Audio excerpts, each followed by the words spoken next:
کتنے مسلمان ہیں اولاد نہیں ہو رہی ہے، شادی کے کئی سال ہو گئے، کسی نے کہا فلاں پیڑ پہ جا کے منت مان لو اولاد ہو جائے گی، فلاں بابا کے پاس چلے جاؤ وہ کوئی ایسا طریقہ بتا دیں گے اولاد ہو جائے گی۔ اگر باباؤں کے پاس جانے سے اولاد مل جاتی، اگر مزاروں پر سجدہ کرنے سے اولاد مل جاتی، ابراہیم علیہ السلام کو 90 سال تک انتظار نہ کرنا پڑتا۔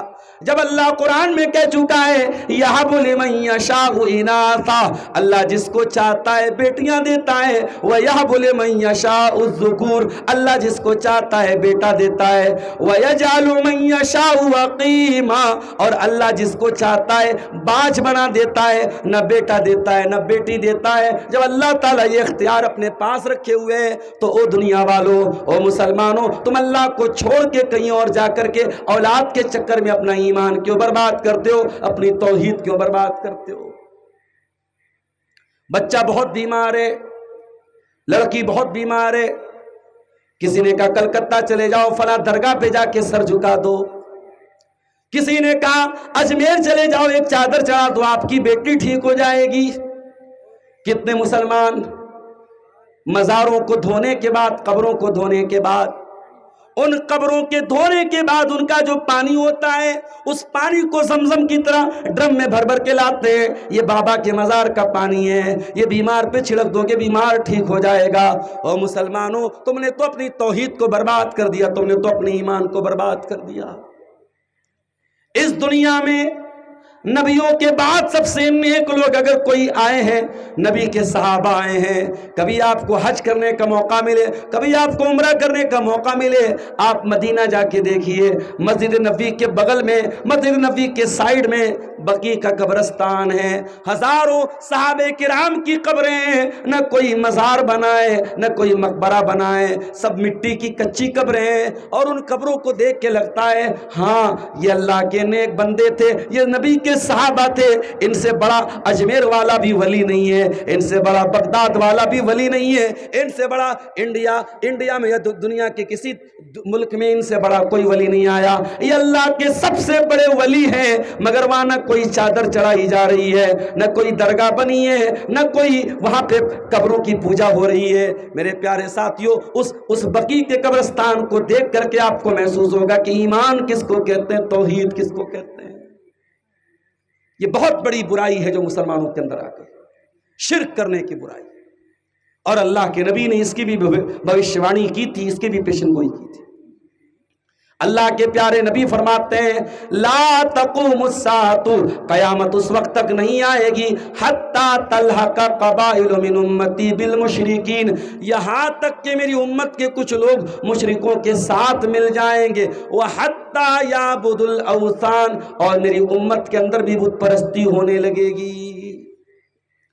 اسی لیے مولانا الطاف حسین حالی 100 سال پہلے مسلمانوں کا نقشہ کھینچتے ہوئے کہتے ہیں کرے غیر گر بت کی پوجا تو کافر، کواکب میں مانے کرشمہ تو کافر، جھکے آگ پر بہر سجدہ تو کافر، جو ٹھہرائے بیٹا خدا کا تو کافر، مگر مومنوں پر کشادہ ہے راہیں، پرستش کرے شوق سے جس کی چاہیں، نبی کو جو چاہیں خدا کر دکھائیں، اماموں کا رتبہ نبی سے بڑھائیں، مزاروں پہ جا جا کے نظریں چڑھائیں، شہیدوں سے جا جا کے مانگے دعائیں، نہ توحید میں کچھ کمی اس سے آئے، نہ اسلام بگڑے نہ ایمان جائے۔ یہ 2026 میں یہ شعر پڑھ رہا ہوں، مولانا حالی کا انتقال 100 سال پہلے ہوا تھا، مگر ایسا لگ رہا ہے مولانا حالی آج کے دور کو دیکھ کر کے یہ شعر کہہ رہے ہیں۔ یہ آج کے مسلمان کا حال ہے میرے ساتھ۔ وہ دی جس سے توحید پھیلی جہاں میں، وہ بدلا گیا آ کے ہندوستان میں۔ آج ہندوستان کا مسلمان ایک بڑی تعداد ایسی ہے جو توحید کو نہیں جانتا ہے میرے ساتھیوں، جو شرک کر رہا ہے، جو قبروں پر سجدہ کر رہا ہے، جس کی بچیاں، جس کی لڑکیاں جو کالجوں میں پڑھ رہی ہیں اپنی غیر مسلم سہیلیوں کے ساتھ، وہ جا کر کے شرکیہ کام بھی کر رہی ہیں، شرک کے عبادت خانوں میں بھی جا رہی ہیں، اور توحید کا جنازہ نکال رہی ہیں۔ میرے پیارے ساتھیوں، اتنے لبرل نہ بنو، اتنے سیکولر نہ بنو، اتنے اوپن مائنڈڈ نہ بنو کہ توحید کا جنازہ نکال دو۔ توحید کو سنبھال کے رکھو۔ ارے میرے بھائیوں، ہمارے پاس ہے کیا سوائے توحید کے؟ ہم غریب لوگ ہیں، ہمارے پاس کچھ ہو نہ ہو، ہم توحید تو بچا کے لے کے چلے جائیں، ہم ایمان تو بچا کے لے کے چلے جائیں۔ اللہ قرآن میں کہتا ہے ان الذین کفروا وماتوا وهم کفار فلن يقبل من احدهم ملء الارض ذهبا۔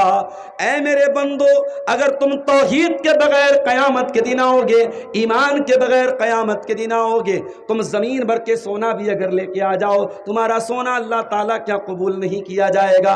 زمین بھر کے سونا بھی لا کر کے تم اللہ کی عدالت میں جہنم کی آگ سے نہیں بچ پاؤ گے۔ تو پہلی چیز جو پچھلی قوموں سے ہمارے اندر آئی ہے وہ یہی شرک ہے میرے پیارے ساتھی۔ اور یہ بھی یاد رکھیے، شیطان نے کبھی ڈائریکٹ شرک نہیں کروایا ہے، اس نے شرک کروایا ہے اللہ کے نیک بندوں کی شان میں غلو کروا کر کے۔ قرآن کا 29واں پارہ اٹھائیے، سورہ نوح کے اندر اللہ فرماتا ہے، حضرت نوح علیہ السلام کی قوم کے لوگ کہتے ہیں وَلَا تَذَرُنَّ وَدًّا وَلَا سُوَاعًا وَلَا يَغُوثَ وَيَعُوقَ وَنَسْرًا۔ نوح علیہ السلام کی قوم کے لوگ کہتے ہیں خبردار اے میری قوم کے لوگوں، تم ود کو نہ چھوڑنا، تم سوا کو نہ چھوڑنا، تم یغوث کو نہ چھوڑنا، تم یعوق کو نہ چھوڑنا، تم نصر کو نہ چھوڑنا۔ یہ ان کے بتوں کے نام تھے۔ عبداللہ بن عباس کہتے ہیں، بخاری کی روایت ہے، یہ پانچوں کے پانچوں نام جو قرآن میں بتائے گئے یہ نیک لوگوں کے نام تھے۔ جب نیک لوگ مر گئے، ان کے مرنے کے بعد شیطان نے آ کے کہا ارے اتنے نیک لوگ مر گئے، ان کی تصویر بنا لو، ان کا اسٹیچو بنا لو، ان کی مورتی بنا لو، ان کا مجسمہ بنا لو۔ لوگوں نے ان کی یادگار کے طور پہ اسٹیچو بنا دیا، تصویریں بنا دی، اور جب ایک نسل چلی گئی، اگلی نسل آئی تو وہ نسل ان اسٹیچوز کی عبادت کرنے لگی، ان بتوں کی عبادت کرنے لگی، ان تصویروں کی عبادت کرنے لگی۔ پتہ یہ چلا کہ شیطان ہر دور میں شرک اگر کرواتا ہے میرے پیارے ساتھیوں تو اللہ کے نیک بندوں کی شان بے حد سے آگے بڑھا کر کے اور غلو کروا کر کے شیطان ہم سے شرک کرواتا ہے۔ اور آگے بڑھیے، پچھلی قوموں کی ایک اور برائی ہمارے اندر آ گئی، ہم آپس میں لڑنے لگے، مرنے لگے، کٹنے لگے، کہیں برادری کے نام پہ مرنے لگے۔ یہ انصاری ہے، یہ شیر آبادی ہے، یہ دونوں ایک دوسرے سے الگ ہیں۔ یہ شیخ ہے، یہ سید ہے، یہ دونوں دوسرے سے الگ ہے، یہ بھائی بھائی نہیں ہو سکتے۔ انصاری کو اپنا بھائی ماننے کو تیار ہے، شیر آبادی کو ماننے کو تیار نہیں ہے۔ شیر آبادی اپنے بھائی کو بھائی ماننے کو تیار ہے، انصاری کو ماننے کو تیار نہیں ہے۔ بہار کا رہنے والا بنگال کہ مسلمان کو کچھ اور سمجھ رہا ہے، بہار کا یو پی کا رہنے والا اپنے آپ کو کچھ اور سمجھ رہا ہے۔ میرے پیارے ساتھیوں، ہم بھاشاؤں میں بٹ گئے، ہم برادریوں میں بٹ گئے، ہم رنگ و نسل میں بٹ گئے، ہمیں تو اللہ نے ایک بنایا تھا۔ وَاعْتَصِمُوا بِحَبْلِ اللَّهِ جَمِيعًا، اے اللہ کے بندو اللہ کی رسی کو مل کر کے تھام لو، وَلَا تَفَرَّقُوا، اور فرقوں میں نہ بٹو، وَاذْكُرُوا نِعْمَةَ اللَّهِ عَلَيْكُمْ، اور اللہ کی نعمت کو یاد کرو، اللہ کا احسان یاد کرو۔ اذ کنتم اعداء، جب تم ایک دوسرے کے دشمن تھے، فالف بین قلوبکم، اللہ نے تمہارے دلوں کو ملا دیا، فاصبحتم بنعمتہ اخوانا، اور تم اللہ کے کرم سے بھائی بھائی بن گئے۔ مدینہ کے انصاریوں میں اسلام کے آنے کے پہلے دو قبیلے تھے، ایک کا نام اوس تھا، ایک کا نام خزرج تھا۔ ذرا سی بات پہ دونوں قبیلے لڑا کرتے تھے۔ اللہ کے پیارے نبی مدینہ پہنچے، آپ نے مدینہ کے انصاریوں کو اور مکہ کے مہاجروں کو نام لے لے کے بھائی بھائی بنا دیا۔ یہ مکہ کا مہاجر ہے، یہ مدینہ کا انصاری ہے، یہ آپس میں بھائی بھائی ہیں، آپ نے بھائی بھائی بنا دیا۔ میرے پیارے ساتھیوں، ان مکہ کے مہاجرین کے بیچ میں اور مدینہ کے انصاریوں کے بیچ میں کوئی ریلیشن نہیں تھا پہلے سے، دونوں الگ الگ علاقے کے رہنے والے تھے، الگ الگ کلچر تھا۔ مدینہ کے لوگ کھیتی کیا کرتے تھے، مکہ کے لوگ بزنس کیا کرتے تھے، دونوں کا کلچر بھی الگ تھا، کوئی ریلیشن بھی نہیں تھا، کوئی رشتہ بھی نہیں تھا، مگر نبی کی ایک دعوت پر مدینہ کے مہاجرین اور مدینہ کے انصار اور مکہ کے مہاجرین بھائی بھائی بن گئے، اور ایسے بھائی بھائی بن گئے کہ عبد الرحمن بن عوف کہتے ہیں جب میں مدینہ پہنچا اللہ کے نبی نے میرا بھائی چارہ حضرت سعد بن ربیع انصاری کے ساتھ کرایا۔ سعد بن ربیع میرے پاس آئے اور کہنے لگے اے عبد الرحمن آج سے تو میرا بھائی ہے۔ اے عبد الرحمن میں مدینہ کا بہت مال والا انسان ہوں، بہت میرے پاس کھجوروں کا باغ ہے، بہت میرے پاس دولت ہے، بہت پیسہ ہے۔ اے عبد الرحمن آ جاؤ ہم اپنے کھجوروں کے باغ کا بٹوارا کر لیتے ہیں، ہم اپنی زمین و جائیداد کا بٹوارا کر لیتے ہیں، آدھا تم لے لینا آدھا میں لے لیتا ہوں۔ اے عبد الرحمن ابھی تم مدینہ میں نئے نئے آئے ہو، ابھی تمہارا رشتہ لگنا بھی مشکل ہے، ابھی تمہاری شادی ہونا بھی مشکل ہے۔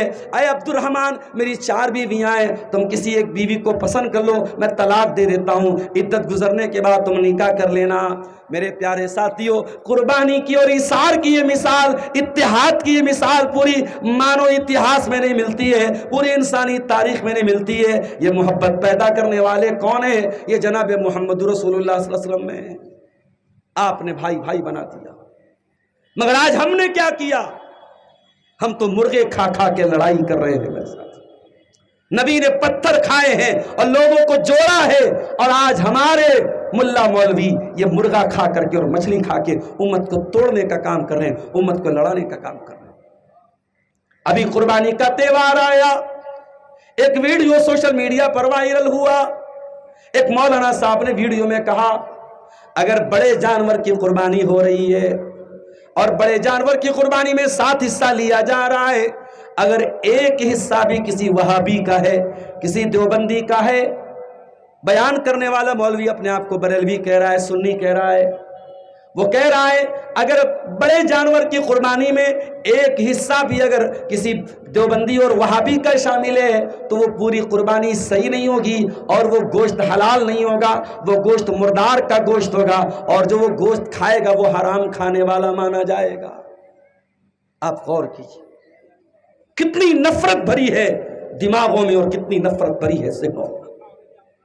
اسی انڈیا میں جہاں آج ہم اور آپ چنتت ہیں اپنی مسجدوں کو کیسے ہم بچائیں، اپنے مدرسوں کو کیسے بچائیں، آج اتنے مشکل دور میں بھی اسی انڈیا کی سرزمین پر، ہمارے ملک کی سرزمین پر بہت ساری مسجدیں آپ کو ایسی مل جائیں گی جہاں گیٹ کے باہر لکھا ہوا ہے اس مسجد میں کسی اہل حدیث کا، کسی وہابی کا آنا منع ہے۔ خبردار کوئی وہابی اگر اس مسجد میں نظر آ گیا اس کو بھگا دیا جائے گا، اس کے خلاف کارروائی کی جائے گی۔ آج لوگوں نے مسجدوں پر بھی اپنا کاپی رائٹ کر لیا، مسجدوں پر بھی اپنا انہوں نے قبضہ کر لیا ہے، اور دوسرے مسلک کے مسلمان کو مسجد میں جانے کی اجازت نہیں ہے۔ میرے پیارے ساتھیوں یہ فرقہ پرستی کہاں سے آئی؟ قرآن کہتا ہے وَلَا تَكُونُوا مِنَ الْمُشْرِكِينَ، اے مسلمانوں تم مشرکوں میں سے نہ ہو جانا، مِنَ الَّذِينَ فَرَّقُوا دِينَهُمْ، یہ مشرکوں کی پہچان ہے، وہ فرقوں میں بڑھ گئے، وَكَانُوا شِيَعًا، اور وہ جماعت میں بڑھ گئے، وہ ٹولیوں میں بڑھ گئے۔ یہ تم سے پہلے کی قوموں کی پہچان ہے، وہ آپس میں فرقہ فرقہ بن گئے۔ كُلُّ حِزْبٍ بِمَا لَدَيْهِمْ فَرِحُونَ، اور ہر جماعت کے پاس جو کچھ ہے وہ اسی پر خوش ہے۔ ابھی میرے پاس ایک فون آیا ہے، فرقہ مالدہ کے قریب ایک جگہ سے فون آیا، مولانا صاحب ہم لوگ ایک جلسہ کرا رہے ہیں شہید کربلا کے نام سے، اس میں آپ کی تقریر کرانا چاہتے ہیں۔ میں نے کہا بھیا شہید کربلا کے جلسے میں آپ مجھ سے کیا تقریر کراؤ گے؟ آپ کو معلوم ہے میں کون ہوں، ہم کو معلوم ہے آپ اہل حدیث عالم ہیں، جلسہ کون کرا رہا ہے؟ بریلوی کرا رہے ہیں۔ بولے آپ کو ہم اپنے جلسے میں بلائیں گے۔ میں نے کہا میں وہاں اگر آؤں گا بھی تو جو صحیح بات ہے میں وہ بتاؤں گا۔ بولے کوئی مسئلہ نہیں، آپ صحیح بات بس قرآن حدیث کی بات بولیے، کوئی اختلافی بات مت بولیے، ہم آپ کو اپنے جلسے میں۔ انہوں نے تاریخ مجھ سے لیے 11 محرم کو پروگرام ہے، مالدہ کے قریب میں وہ علاقہ ہے اور پورا بریلویوں کا علاقہ ہے، وہاں وہ جلسہ ہونے والا ہے۔ آپ غور کیجئے آج ایسے لوگ بھی ہیں جو حق بات کو سننا چاہتے ہیں، اور ایسے لوگ بھی ہیں ان کے مولویوں نے پٹی پڑھا دی ہے، اور جو پٹی پڑھا دی ہے اسی پر پڑے ہوئے ہیں۔ ابھی محرم کا مہینہ آنے والا ہے، محرم کی 10 تاریخ کو اسی فرقہ میں آپ چلے جائیں، کلیا چک میں چلے جائیے، بڑے بڑے تازی آپ کو نکلتے ہوئے ملیں گے۔ بارسوئی کے علاقے میں چلے جائیے، بڑے بڑے تازی آپ کو نکلتے ہوئے ملیں گے۔ پوچھو یہ تعزیہ کیوں نکال رہے ہو؟ کہیں گے کیا آپ کو نہیں معلوم 10 محرم کی تاریخ حضرت حسین کی شہادت کی تاریخ ہے؟ ارے نادان، اگر 10 محرم کی تاریخ حضرت حسین کی شہادت کی تاریخ ہے اور تو اس لیے ان کا تعزیہ نکال رہا ہے کہ اس دن ان کی شہادت ہوئی، تو پھر تو 18 ذی الحجہ کو عثمان غنی کے نام کا بھی ایک تعزیہ نکال۔ عثمان غنی بھی تو نبی کے داماد تھے، اور ایسے داماد تھے جن کو اللہ کے نبی نے 2 بیٹیاں دی تھی، جو قرآن پڑھتے ہوئے شہید کیے گئے تھے۔ قرآن کی تلاوت کرتے ہوئے عثمان غنی کو 1 مہینے سے زیادہ بھوکا پیاسا تڑپا کے ان کے گھر میں شہید کر دیا گیا، ان کے سر کو الگ کر دیا گیا، ان کی داڑھی نوچی گئی، ان کی بیوی بچانے آئی، بیوی کی انگلیاں کٹ گئیں۔ میرے پیارے ساتھیوں، اگر تعزیہ ہی نکالنا ہے تو پھر 18 ذی الحجہ کو بھی ایک تعزیہ نکلنا چاہیے حضرت عثمان غنی کے نام کا۔ ایک تعزیہ 1 محرم کو بھی نکلنا چاہیے۔ 1 محرم کی تاریخ حضرت عمر فاروق کی شہادت کی تاریخ ہے۔ وہ عمر فاروق جن کا انتقال ہوا تو 52 لاکھ اسکوائر میل کے دائرے پر ان کی حکومت تھی۔ وہ عمر فاروق جن کے دور حکومت میں اسلام دنیا کے چپے چپے تک پہنچ گیا، وہ عمر فاروق جن کی وجہ سے اسلام کو بڑی طاقت ملی۔ میرے پیارے ساتھیوں، ابو لولو نام کے ایک مجوسی نے حملہ کر کے عمر فاروق کو شہید کیا تھا۔ اگر تعزیہ ہی نکالنا ہے تو 1 محرم کو حضرت عمر فاروق کے نام کا بھی تعزیہ نکلنا چاہیے۔ کتنے تعزیے نکالو گے؟ اسلام کی تاریخ شہیدوں کے خون سے رنگین ہے میرے پیارے ساتھیوں۔ کیلنڈر کی کوئی تاریخ خالی نہیں ملے گی جس دن کوئی نہ کوئی اللہ کا نیک بندہ شہید نہ ہوا۔ میرے پیارے ساتھیوں، آج محرم جیسا مہینہ جو اسلامی کیلنڈر کا پہلا مہینہ ہے، اور دنیا کی ہر قوم اپنے نئے سال کا استقبال نئی امیدوں کے ساتھ کرتی ہے، نئے جوش کے ساتھ کرتی ہے، نئے ولولے کے ساتھ کرتی ہے، مگر یہ مسلمان کیسی قوم ہے جو اپنے نئے سال کا ویلکم کالا کپڑا پہن کر کے کرتی ہے، یا حسین کی آوازیں دے کے کرتی ہے۔ ان کے گھروں میں تعزیہ نکلتا ہے۔ کتنے مسلمان ہیں جن کے گھروں میں محرم کی 10 تاریخ کے پہلے گوشت نہیں بنتا، کوئی میٹھی چیز نہیں بنتی، 10 تاریخ کے پہلے کوئی اچھا کام نہیں ہوتا۔ کتنے مسلمان ہیں جو محرم کے مہینے میں شادی تک نہیں کرتے ہیں، ان سے پوچھو کیوں کرتے ہو؟ کہتے 10 محرم بڑا غم کا مہینہ ہے، محرم میں اللہ کے نبی کے نواسے شہید ہوئے تھے۔ اور آپ آگے دیکھیے، حضرت حسین کی شہادت کب ہوئی؟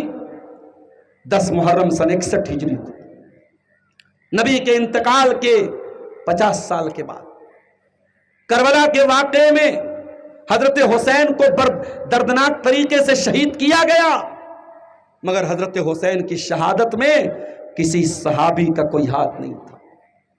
لیکن آپ غور کیجئے میرے پیارے ساتھیوں، یہی محرم کا مہینہ آتا ہے اور ایک فرقہ ایسا بھی ہے جو حضرت حسین کی شہادت کو بنیاد بناتا ہے اور صحابہ کرام پر تبرہ کرتا ہے، صحابہ کرام کو برا بھلا کہتا ہے، کبھی حضرت ابو بکر کو برا کہتا ہے، کبھی حضرت عمر کو برا کہتا ہے، کبھی عثمان غنی کو برا کہتا ہے، کبھی حضرت عائشہ کو برا کہتا ہے، کبھی حضرت معاویہ کو برا بھلا کہتا ہے، کبھی حضرت عمرو بن عاص کو برا بھلا کہتا ہے۔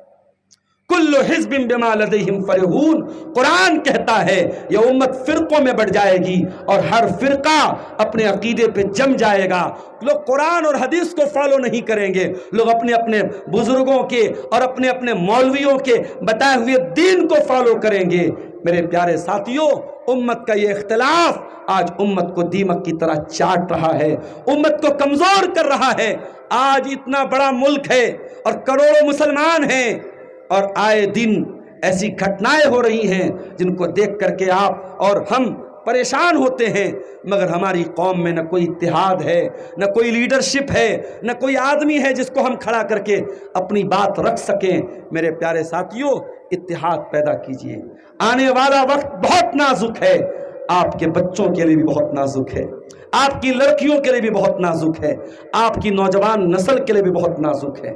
اگر آپ نے ابھی سے اپنے آپ کو پریپیئر نہیں کیا، ذہنی طور پر ایمانی طور پر اپنے آپ کو مضبوط نہیں کیا، اپنے ایمان اور عقیدے کی حفاظت نہیں کی، آنے والے دور میں اپنے ایمان کی حفاظت مشکل ہو جائے گی۔ میرے ساتھیوں، جو دور چل رہا ہے یہ اتنا مضبوط ایمان والے لوگوں کا دور نہیں ہے جو صحابہ کا دور تھا، یہ کمزور ایمان والوں کا دور ہے۔ جب مصیبتیں آئیں گی، جب گھر مکان گریں گے، جب نوجوان بچے بے قصور جیلوں میں جائیں گے، تو ایک بڑی تعداد ایسی بھی ہوگی جو اسلام کو چھوڑنے کے لیے تیار ہو جائے گی، جو ایمان کو چھوڑنے کے لیے تیار ہو جائے گی۔ میرے بھائیوں، میرے نوجوانوں، اس دور میں اگر سبق سیکھنے کی ضرورت ہوگی تو ہمیں اتحاد کا سبق سیکھنا ہوگا اور استقامت کا سبق سیکھنا ہوگا۔ مسلمانوں، اتحاد پیدا کرو اپنے اندر۔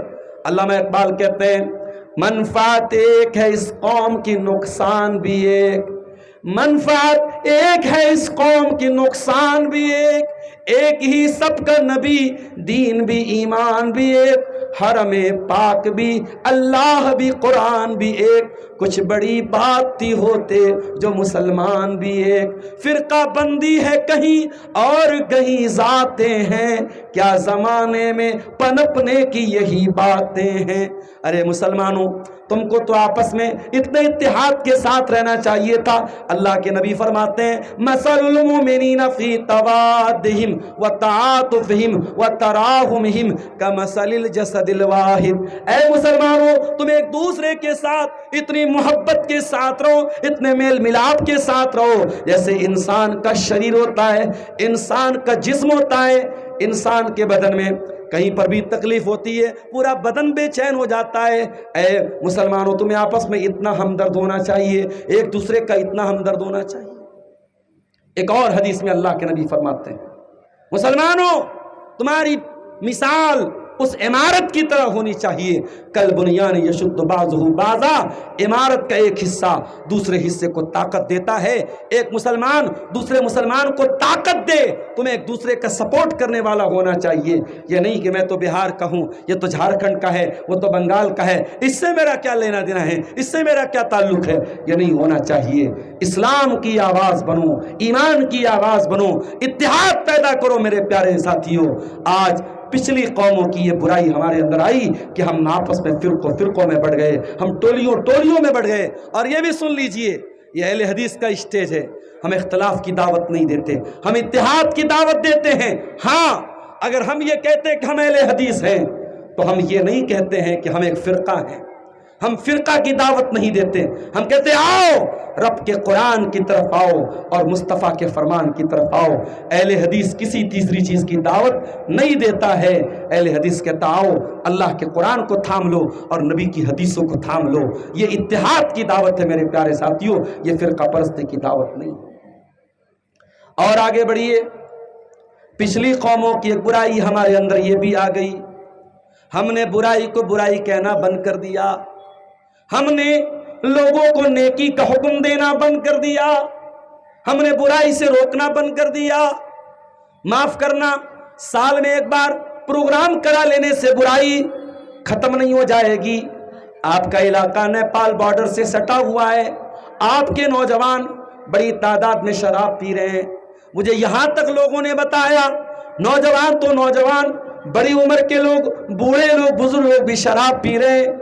آپ غور کریں، جس شراب کو آپ کی شریعت میں ام الخبائث کہا گیا، تمام برائیوں کی جڑ کہا گیا، جس شراب کو پینے کے بعد انسان کچھ بھی بول سکتا ہے، کچھ بھی کر سکتا ہے۔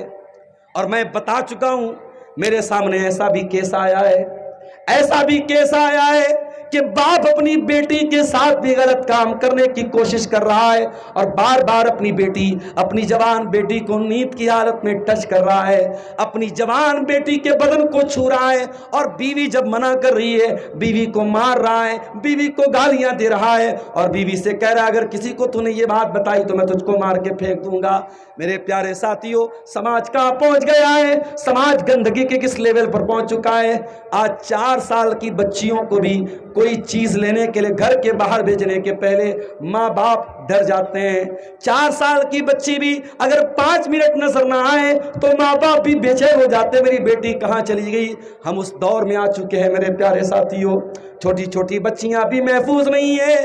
اور آج کے اس دور میں جب آپ شراب اور زنا جیسی برائیاں سماج کے اندر عام ہو چکی ہیں، میرے پیارے ساتھیوں آپ کو اپنی ذمہ داری کا احساس بھی کرنا پڑے گا.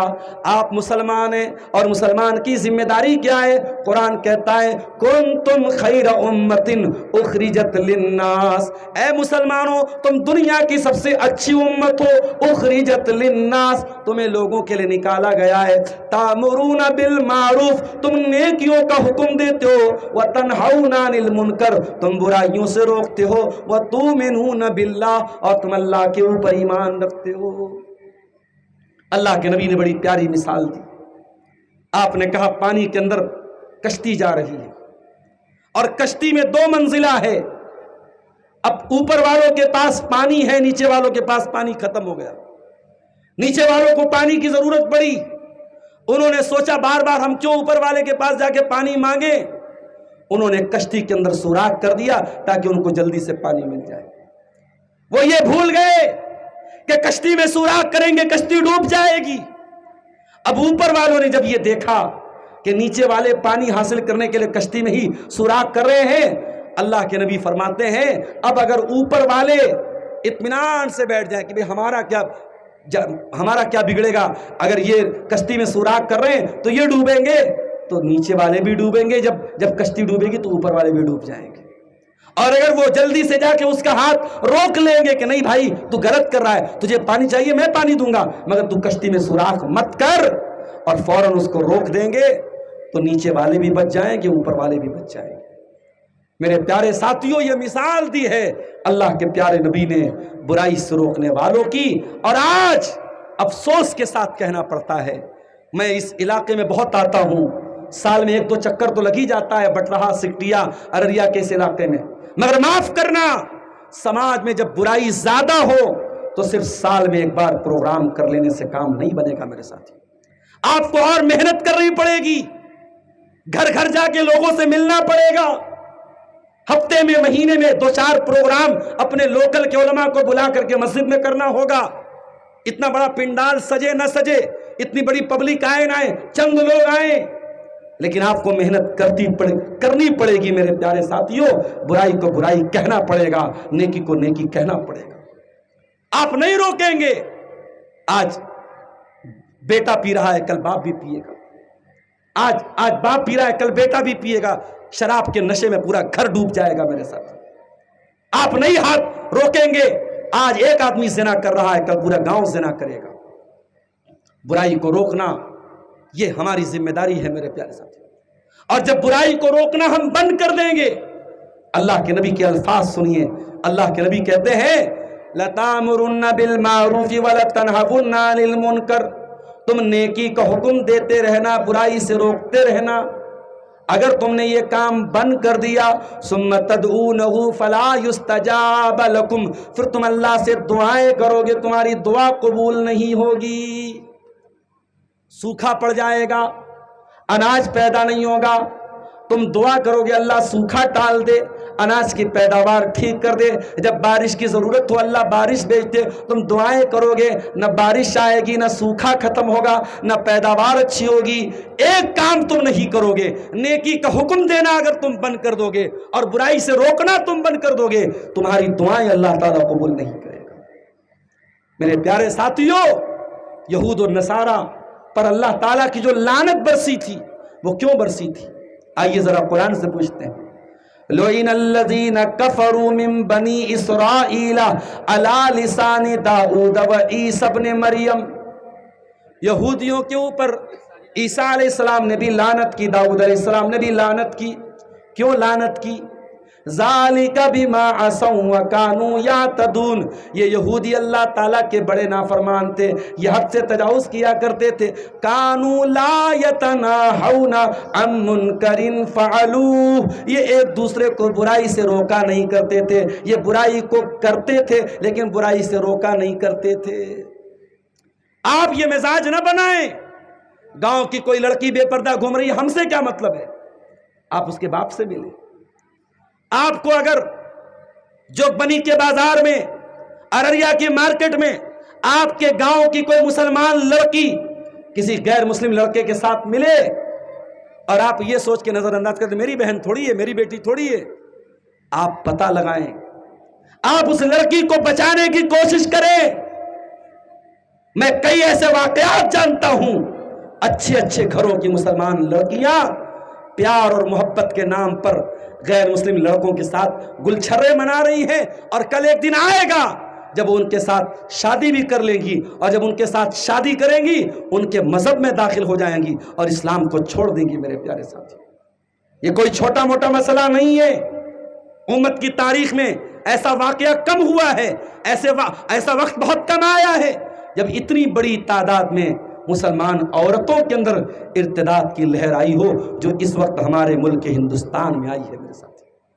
اور اس کی بہت بڑی وجہ یہ ہے، اہل حدیثوں کو چھوڑ دیجئے، دوسرے مسلک والوں کے یہاں نہ مسجد میں عورت جمعہ پڑھنے جا سکتی ہے، نہ عیدگاہ میں ان کے لیے کوئی انتظام ہے، نہ ان کے یہاں عام جلسوں اور پروگراموں میں عورتوں کے لیے انتظام ہے۔ عورتیں دین سے دور ہیں، اور جب عورتیں دین سے دور ہوں گی ان کو کوئی بھی بہکا کے لے کے جا سکتا ہے۔ میرے پیارے ساتھیوں، ہمیں اور آپ کو امر بالمعروف اور نہی عن المنکر کا کام کرنا پڑے گا، ہمیں برائی سے روکنا پڑے گا، ہمیں نیکی کا حکم دینا پڑے گا۔ اور آگے بڑھیے، پچھلی قوموں کی ایک برائی اس امت کے اندر یہ بھی آ گئی، ہم آپس میں حسد کرنے لگے، بھائی بھائی سے جلنے لگا، ہے بھائی بھائی کا آج رہزن، پدر نے چھوڑا پسر نے چھوڑا پدر کا دامن، ہے بھائی بھائی کا آج رہزن، حقیقی بیٹی ہے ماں کی دشمن، پدر نے چھوڑا پسر کا دامن، بہن کو بھائی ستا رہا ہے، خبر حدیثوں میں جس کی آئی وہی زمانہ اب آ رہا ہے۔ حسد کر رہے ہیں لوگ ایک دوسرے سے، لوگ اپنے دکھ سے زیادہ دوسروں کے سکھ سے پریشان ہیں۔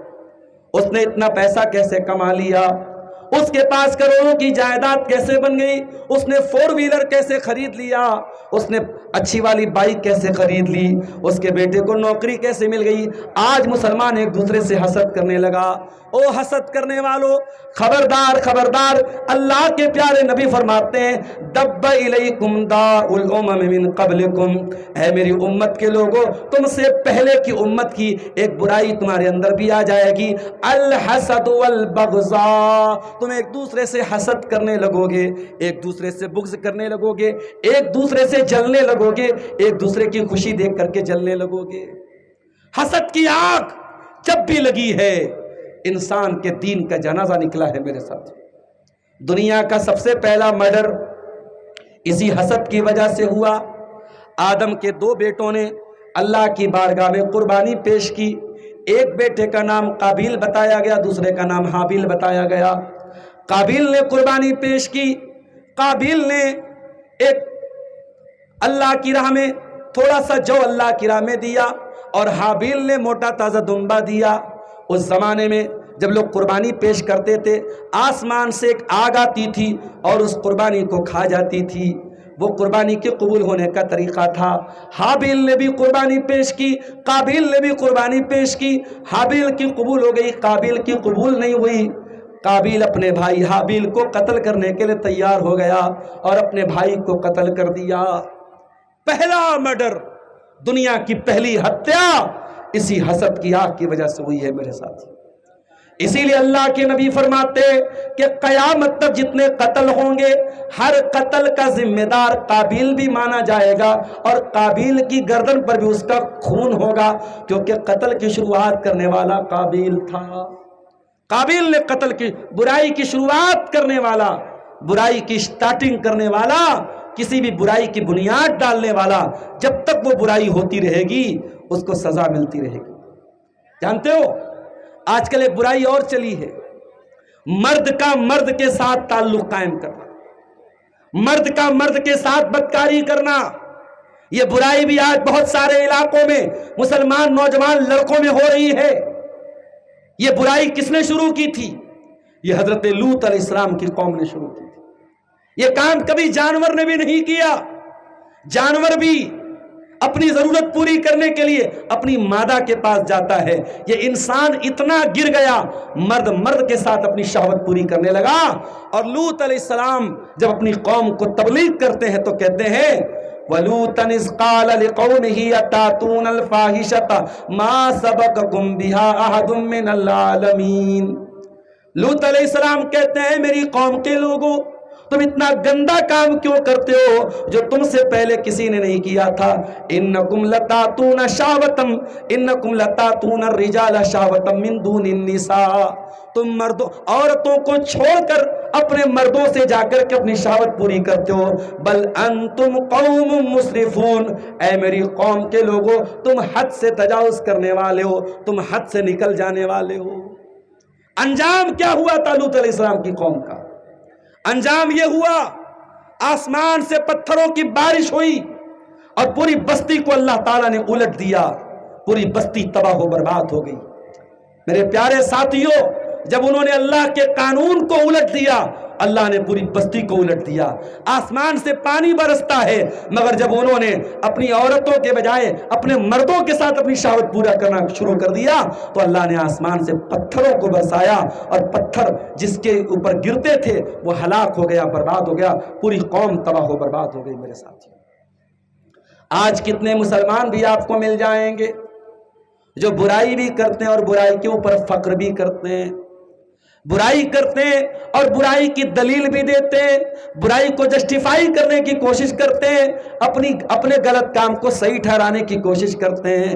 میرے پیارے ساتھیوں، اللہ تعالیٰ کو گناہ ناپسند ہے، اور گناہ کی کوئی دلیل دے اور گناہ پر کوئی ڈھٹائی کرے یہ اللہ تعالیٰ کو اور زیادہ ناپسند ہے۔ جب ابلیس نے آدم علیہ السلام کو سجدہ نہیں کیا، اللہ نے پوچھا ما منعک ان تسجد، اے ابلیس تو نے آدم کو سجدہ کیوں نہیں کیا؟ تو ابلیس نے صاف صاف یہ نہیں کہا کہ میں گنہگار ہوں، مجھ سے غلطی ہو گئی۔ ابلیس نے کہا خلقتنی من نار وخلقتہ من طین، اے اللہ تو نے مجھ کو آگ سے پیدا کیا اور آدم کو مٹی سے پیدا کیا، آگ سے پیدا ہونے والی چیز مٹی سے پیدا ہونے والی چیز کو سجدہ کیسے کر سکتی ہے؟ ابلیس غلطی بھی کر رہا ہے اور اپنی غلطی کی دلیل بھی دے رہا ہے۔ اللہ تعالیٰ کو یہ بات بہت بری لگی، اور اس کے بعد ابلیس کا انجام یہ ہوا کہ ابلیس ہمیشہ کے لیے اللہ کی بارگاہ سے نکال دیا گیا۔ میرے پیارے ساتھیوں، آپ اندازہ لگائیے کہ آج یہ کام مسلمان بھی کر رہا ہے، اپنے گناہ کے کاموں کو صحیح ٹھہرانے کی کوشش کر رہا ہے۔ اللہ تعالیٰ نے قرآن میں ایک واقعہ بیان کیا، یہودیوں کی ایک بستی تھی جس کا نام ایلا تھا، یہ سمندر کے کنارے رہتی تھی، اور اللہ تعالیٰ نے ان یہودیوں کو منع کیا کہ تم سنیچر کے دن مچھلی کا شکار نہیں کر سکتے۔ وہ مچھلی کا کاروبار کرتے تھے، اور میں آپ کو بتا دوں کہ مچھلی کے کاروبار میں اللہ بہت برکت دیتا ہے۔ میں نے ساؤتھ انڈیا میں دیکھا مچھلی کا کاروبار کرنے والے کروڑ پتی لوگ، ارب پتی لوگ ہیں، بہت دولت ہے ان کے پاس، اور یہ علماء نے تجربے کی بات لکھی ہے کہ مچھلی کے کاروبار میں بہت برکت ہے۔ تو ان کا بھی پیشہ کیا تھا؟ وہ مچھلی کا کاروبار کرتے تھے۔ اللہ تعالیٰ نے ان کو آزمانے کے لیے حکم دے دیا کہ اے بنی اسرائیل، اے ایلا والو، تمہیں سنیچر کے دن شکار نہیں کرنا ہے۔ اور اللہ کی قدرت ایسی تھی، اذ تأتیہم حیتانہم یوم سبتہم شرعا، سنیچر کے دن پانی میں خوب مچھلیاں آتی تھیں، دوسرے دن مچھلیوں کا عطا پتہ نہیں رہتا تھا، اور سنیچر کے دن بہت زیادہ مچھلیاں نظر آتی تھیں۔ تو ان لوگوں نے کیا کام کیا کہ سنیچر کو جال بچھا دیتے تھے، اور جال میں مچھلیاں پھنس جاتی تھی، اور جب اتوار کا دن آتا تھا تو وہ جا کے جال میں سے مچھلی چھڑا لیتے تھے، اور وہ یہ کیا کہتے تھے کہ ہم نے سنیچر کے دن تھوڑی شکار کیا ہے، ہم نے اتوار کے دن شکار کیا ہے۔ اللہ کو دھوکہ دیتے تھے، اللہ کے ساتھ ہیلا سازی کرتے تھے۔ اللہ نے قرآن میں فرمایا کذالک نبلوہم بما کانوا یفسقون، اے یہودیو تم نے اللہ کی نافرمانی کی، تم نے اللہ کو ناراض کیا، اس لیے اللہ تعالیٰ نے تم کو اتنی بڑی مصیبت میں ڈالا، پوری بستی تباہ کر دی گئی، پوری بستی پر اللہ کا عذاب آ گیا۔ پتہ یہ چلا کہ گناہ اگر ہو جائے، غلطی ہو جائے تو توبہ کر لیا کرو۔ میرے پیارے ساتھیوں، گناہ پر ڈٹے مت رہو۔ میرے نوجوانوں، اگر آج تک شراب پی رہے تھے تو آؤ، اللہ نے توبہ کا دروازہ کھول کے رکھا ہے۔ ہمیں نہیں معلوم ہم کل صبح تک زندہ رہیں گے کہ نہیں رہیں گے۔ ایسا بھی ہوا ہے، پروگرام کر کے بنارس پہنچا ہوں، فون آیا مولانا آپ تو بنارس چلے گئے، جلسے میں ایک نوجوان آیا تھا، بائک لے کے نکلا، ایکسیڈنٹ ہو گیا، رات ہی میں ختم ہو گیا۔ ایسا بھی ہوا ہے رات میں میرے پاس میسج آیا مولانا بیمار ہوں دعا کر دیجئے گا. صبح میسج آیا انتقال ہو گیا ہے. موت ہم سے پوچھ کے نہیں آئے گی. موت کا فرشتہ ہم سے اپوائنٹمنٹ لے کے نہیں آئے گا, ہم سے پوچھ کے گھنٹی بجا کے نہیں آئے گا. اس سے پہلے کہ موت آ جائے میرے ساتھی, اس سے پہلے کہ توبہ کا موقع نہ ملے, توبہ کر لو میرے ساتھی. شراب پی کے اللہ کیا نہ جاؤ, زنا کر کے اللہ کیا نہ جاؤ, نمازیں چھوڑ کے اللہ کیا نہ جاؤ, حرام کمائی کھا کے اللہ کیا نہ جاؤ. اللہ کو کیا منہ دکھاؤ گے میرے پیارے ساتھی؟ دنیا میں ہمیں گرمی لگتی ہے, ہم کولر چلاتے ہیں. دنیا میں اندھیرا ہے, یہ بڑی بڑی لائٹیں ہم جلاتے ہیں. یہاں اتنے بڑے میدان میں یہ لائٹیں اگر بند ہو جائیں اور مرکری بند ہو جائے, اندھیرا چھا جائے, آپ 2 منٹ کے لیے رکنا پسند نہیں کریں گے. کبھی آپ نے غور کیا جس دن آپ کا انتقال ہو جائے گا, آپ کا بیٹا بھی آپ کی جنازے کی نماز پڑھے گا, آپ کی بیوی بھی آپ کے اوپر آنسو بہائے گی, آپ کے بچے بھی آپ کو یاد کر کے روئیں گے, لیکن کوئی آپ کو اپنے پاس رکھنے کو تیار نہیں ہوگا. سارے کے سارے لوگ جلدی جلدی آپ کو قبرستان لے کے جائیں گے, اور قبرستان جانے کے بعد, قبر میں اتارنے کے بعد مٹی دے کے چلے جائیں گے. بیٹا ایک بار بھی نہیں کہے گا ابا سے مجھے بڑا پیار تھا, ابا کے ساتھ مجھے بھی قبر میں ڈال دو. آپ کو قبر میں اکیلے جانا پڑے گا. نہ بیوی ساتھ میں جائے گی, نہ بچے ساتھ میں جائیں گے, نہ رشتہ دار ساتھ میں جائیں گے. او دنیا کو خوش کرنے والوں, یہ دنیا تم سے کبھی خوش نہیں ہوگی. جس دن تمہارا انتقال ہوگا, یہ دنیا والے تمہاری قبر پہ مٹی دے کر کے چلے جائیں گے, اور مٹی دے کر کے کہیں گے آدمی بہت اچھا تھا. آپ کی تعریف کرنے کے لیے لوگ آپ کے مرنے کا انتظار کریں گے میرے پیارے ساتھیوں, اور آپ کے قبر میں جانے کے بعد کوئی آپ کے کام نہیں آئے گا. اس قبر میں اندھیرا ہوگا, اس قبر میں گرمی لگے گی, اس قبر میں زہریلے جانور آپ کو ڈنک ماریں گے. وہاں اگر آپ کے کام آئیں گی تو آپ کی توحید کام آئے گی, آپ کی نمازیں کام آئیں گی. آپ نے اللہ کی بارگاہ میں جو آنسو بہائے ہوں گے وہ آنسو آپ کے کام آئے ہوں گے. میرے نوجوانوں, اگر آج تک شراب پیتے تھے توبہ کر لو, اور اللہ تعالیٰ کیا اس حال میں جاؤ کہ اے اللہ میں سچی توبہ کر کے آیا ہوں, میں شراب پیتا تھا مگر اے اللہ میں نے تجھ سے وعدہ کر لیا, سچی توبہ کر لیا, اب میں شراب کو ہاتھ نہیں لگاؤں گا. اے اللہ اب تک تو میں نے بدکاری کی اور زناکاری کی زندگی گزاری, اے اللہ اب میں نے سچی توبہ کر لی, اب بدکاری کے قریب بھی نہیں گیا. اے اللہ جب سے تیرے دین کے علماء نے, تیرے نبی کے وارثوں نے تقریر میں قرآن کی آیت پڑھ کے سنائی, وَلَا تَقْرَبُوا الزِّنَا, اے میرے بندو تم زنا کے قریب بھی نہ جانا. اے اللہ تب سے میں زنا کے قریب نہ گیا, میں شراب کے قریب نہ گیا, میں سچی توبہ کر کے آیا ہوں. میرے پیارے ساتھیوں, اگر توبہ کر کے جاؤ گے تبھی اللہ کی نجات ملے گی. گناہ کے اوپر جمے رہنا, گناہ کے اوپر ڈٹے رہنا, یہ بھی پچھلی قوموں کا طریقہ تھا. اور آگے بڑھیے, پچھلی قوموں کے اندر ایک برائی اور تھی, وہ گلو کیا کرتے تھے. گلو کا مطلب کیا ہے؟ ٹوپی کی جگہ سر ہے اور چپل کی جگہ پیر ہے, اور چپل کو اتار کے سر پہ لگانا شروع کر دیں اور ٹوپی کو پیر میں ڈال لیں. میرے پیارے ساتھیوں, یہی تو گلو ہے. کسی کی جو مناسب جگہ ہے اس سے زیادہ اس کو جگہ دے دینا, اس سے زیادہ اس کو مقام دے دینا, یہی تو گلو ہے. ابھی وسیم اکرم صاحب کا ایک ویڈیو میں نے دیکھا, پاکستان کے کرکٹر ہیں, حج کرنے گئے, اور جب جمرات کو کنکری ماری جانے لگی تو کنکری کو بالنگ کے اسٹائل میں پھینکنے لگے. لوگوں نے بڑی تعریف کی کہ وسیم اکرم صاحب کتنے نیک آدمی حج کرنے چلے گئے. مجھے وسیم اکرم صاحب کی دینداری پر کوئی شک نہیں ہے, میں ان کی دینداری پر کوئی کمنٹ نہیں کرتا ہوں, بہت اچھی بات ہے وہ حج کرنے گئے, مگر اتنا ضرور کہنا چاہوں گا وسیم اکرم صاحب, آپ نے وہاں جو شیطان کو جمرات کو جو کنکری ماری تھی, وہ جو بالنگ کے اسٹائل میں آپ نے ماری تھی, آپ کا یہ طریقہ مناسب نہیں تھا, آپ کا یہ عمل مناسب نہیں تھا. اس لیے کہ اللہ کے پیارے نبی نے جب خود حج کیا اور آپ نے جمرات کو کنکری ماری تو چنے کے برابر چھوٹی چھوٹی کنکری آپ نے لی تھی. آپ نے عبداللہ بن عباس سے کہا, اے عبداللہ جاؤ کنکری لے کے آؤ. عبداللہ کنکری لے کے آئے, آپ نے دیکھا چھوٹی چھوٹی چنے کے برابر کنکری ہے. آپ نے فرمایا بِأَمْثَالِ هَٰؤُلَاءِ فَرْمُوا او لوگوں اتنی بڑی بڑی کنکری مارنا، اس سے بڑی نہ مارنا۔ اس کے بعد آپ نے فرمایا ایاکم والغلو فی الدین، اے میری امت کے لوگوں تم دین کے اندر غلو مت کرنا، تم سے پہلے کی امتوں کو اسی غلو نے ہلاک کر دیا تھا۔ آج کتنے حاجی جاتے ہیں وہاں جوتا اتار کے مارنے لگتے ہیں، چپل اتار کے مارنے لگتے ہیں۔ ہمارے بنارس میں کچھ لوگ حج کر کے آئے، پتہ لگا وہ 40 دن تک گھر سے ہی نہیں نکلتے۔ میں نے پوچھا ایسا کیوں؟ بولے 40 دن تک حج کا نور رہتا ہے ان کے چہرے پر، حج کی چارجنگ رہتی ہے، 40 دن کے بعد وہ ڈسچارج ہوتے ہیں، اس لیے 40 دن تک وہ گھر کے باہر نہیں نکلتے۔ عجیب و غریب مسئلہ ہے میرے ساتھ، لوگوں نے دین کی شکل کو بدل ڈالا غلو کر کے۔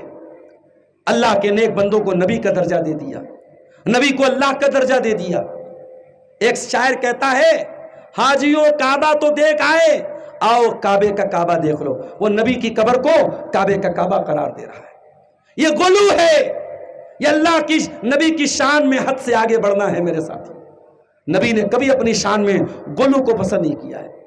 اللہ کے نبی تو یہاں تک فرماتے ہیں لا تطرونی کما اطرت النصارى عیسی ابن مریم، او لوگو تم مجھے اتنا نہ بڑھانا جتنا عیسائیوں نے عیسیٰ بن مریم کو بڑھایا تھا۔ انما انا عبد، میں اللہ کا بندہ ہوں، فقولوا عبد اللہ ورسولہ، مجھے اللہ کا بندہ کہا کرو، مجھے اللہ کا رسول کہا کرو، مجھے میری شان سے آگے نہ بڑھایا کرو۔ نبی کی شان میں غلو کر کے ہم نبی کی شان کو نہیں بڑھا دیں گے میرے ساتھ۔ عیسائیوں نے عیسیٰ بن مریم کی شان میں غلو کیا، عیسائیوں نے عیسیٰ بن مریم کو اللہ کا بیٹا بنا دیا، کیا اس سے عیسیٰ کی شان بڑھ گئی؟ عیسیٰ کی شان تو نہیں بڑھی، ہاں عیسائی بہت بڑے پاپ کے بھاگیدار بن گئے، بہت بڑے پاپ کرنے والے پاپی بن گئے، مشرک بن گئے، کافر بن گئے۔ اس لیے غلو بہت خطرناک چیز ہے میرے پیارے ساتھیوں، غلو سے اپنے دامن کو ہمیں بچانا ہے۔ اسی طریقے سے پچھلی امتوں کی ایک اور برائی ہمارے اندر آئی۔ عیسائیوں کو انجیل ملی، یہودیوں کو تورات ملی، داؤد علیہ السلام کو زبور ملی، اور ہمیں اور آپ کو کون سی کتاب ملی؟ قرآن ملی۔ ہم نے اس قرآن کو چھوڑ دیا میرے ساتھ۔ جس طریقے سے یہودیوں نے اپنی کتاب کو چھوڑ دیا، عیسائیوں نے اپنی کتاب کو چھوڑ دیا، ہم مسلمانوں نے بھی اپنی کتاب کو چھوڑ دیا۔ آپ کہیں گے مولانا کیسی بات کر رہے ہیں، بنارس سے آ کر کے آپ جھوٹ بول رہے ہیں، یہ قرآن اتنا سارا رکھا ہوا، ہم نے قرآن کو تو نہیں چھوڑا۔ یہ مدرسے میں قرآن پڑھا جاتا ہے، مسجد میں قرآن پڑھا جاتا ہے، بچیاں قرآن پڑھتی ہیں، بچے قرآن پڑھتے ہیں، اور آپ کہتے ہیں ہم نے قرآن کو چھوڑ دیا۔ آئیے قرآن کو چھوڑنے کا مطلب میں آپ کو بتاتا ہوں۔ ابن ماجہ کی روایت ہے، راوی کا نام سن لو، زیاد بن لبید راوی ہیں، کہتے ہیں اللہ کے نبی نے فرمایا قیامت کے پہلے وہ دور بھی آئے گا لوگ قرآن کو چھوڑ دیں گے۔ حضرت زیاد نے کہا اللہ کے نبی ہم قرآن کو کیسے چھوڑ سکتے ہیں، ہم تو اپنے بچوں کو قرآن پڑھا رہے ہیں اور ہمارے بچے اپنے بچوں کو قرآن پڑھائیں گے، اور نسل در نسل قرآن کو اسی طریقے سے قیامت تک پڑھا جاتا رہے گا، اے اللہ کے نبی قرآن کو لوگ کیسے چھوڑ دیں گے؟ آپ نے فرمایا اے زیاد میں تو تمہیں بڑا عقل مند سمجھتا تھا، بڑا جانکار سمجھتا تھا، تم اتنی ہلکی بات کیسے کہہ رہے ہو؟ اے زیاد یہودی بھی تورات کو یاد کرتے تھے، عیسائی بھی انجیل کو پڑھتے تھے، پڑھنا کمال نہیں ہے، لا یعلمون بشیء مما فیہ، یہودی تورات پر عمل نہیں کرتے تھے، عیسائی انجیل پر عمل نہیں کرتے تھے۔ میری امت کے اندر بھی قرآن پڑھا جائے گا، بچے بھی قرآن پڑھیں گے، عورتیں بھی قرآن پڑھیں گی، مرد بھی قرآن پڑھیں گے، مگر قرآن پر عمل نہیں ہوگا۔ قرآن کو برکت کی کتاب سمجھا جائے گا، قرآن پر کوئی عمل نہیں کرے گا۔ آج آپ حالات دیکھ رہے ہیں، قرآن کی ضرورت کب پڑتی ہے؟ جب بھائی بھائی میں جھگڑا ہو اور قسم کھانے کے لیے قرآن کو اٹھائے، تب قرآن کی ضرورت پڑتی ہے۔ لوگ مجھ سے فون کر کے مسئلہ پوچھتے ہیں مولوی صاحب بچے نے قرآن کو گرا دیا، الماری سے قرآن گر گیا، کیا کفارہ دینا پڑے گا، کیا کچھ دینا پڑے گا، کوئی جرمانہ ہے، کوئی پینالٹی ہے؟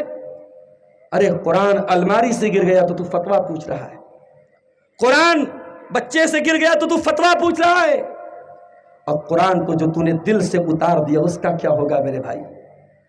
تو نے آخری بار قرآن کو کب پڑھا تھا؟ واٹس ایپ کا میسج تو دن بھر میں 100 بار دیکھتا ہے، انسٹاگرام 100 بار چیک کرتا ہے، اسنیپ چیٹ 100 بار چیک کرتا ہے، فیس بک تو 10 بار دیکھتا ہے، تو نے قرآن کو کتنی بار دیکھا تھا؟ تو اپنے دل پہ ہاتھ رکھ کے بتا.